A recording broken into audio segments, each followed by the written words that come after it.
Pour cette première question, on vous propose d'étudier un cycle de Rankine avec une haute pression à 16 bars et une basse pression à 0,1 bar.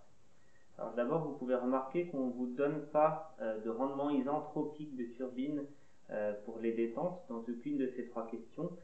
L'idée est de comparer simplement ces trois cycles avec une approche simplifiée en ne considérant pas les irréversibilités dans les turbines, mais ça permet d'établir des tendances de variation pour le rendement de cycle et pour la consommation spécifique de vapeur entre les trois cycles que sont celui de Rankine, celui de Hirn et celui de Hirn-Étagé. Revenons à cette première question. Donc vous avez une haute pression à 16 bars et une basse pression à 0,1 bar. Donc allez d'abord chercher les deux isobars correspondants. L'isobar 16 bars est dessiné ici. 0,1 bar est beaucoup plus proche du coin en bas à droite de votre diagramme. D'ailleurs, les pressions particulières sont écrites aussi bien vers le haut de votre diagramme qu'à proximité de la courbe de saturation. 16 bar se retrouve juste au-dessus du trait gras correspondant à 15 bars.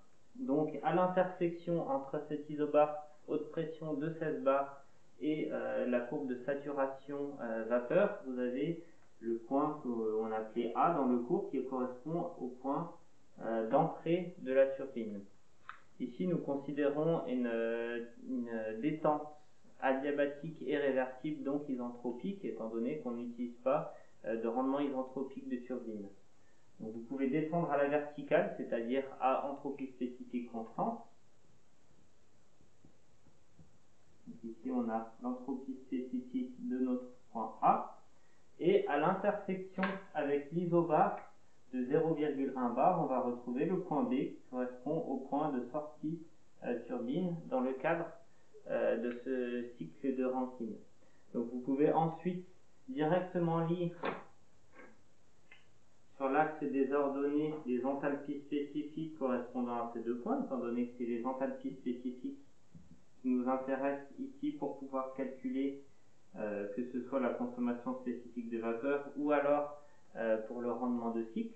Et vous pouvez aussi lire, si ça vous intéresse, les températures de chacun de ces points en cherchant les isothermes qui passent par les points correspondants. Donc pour le point d'entrée de turbine, on est environ à 200 degrés Celsius pour la température.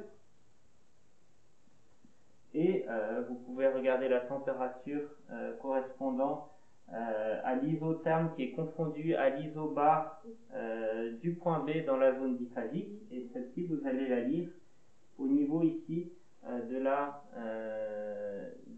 saturation. D'ailleurs, il me semble qu'à cette pression-là, les isothermes se retrouvent être horizontales à peu près dans la zone de vapeur surchauffée. On a environ une température de 45 degrés Celsius ici pour la température de notre point B.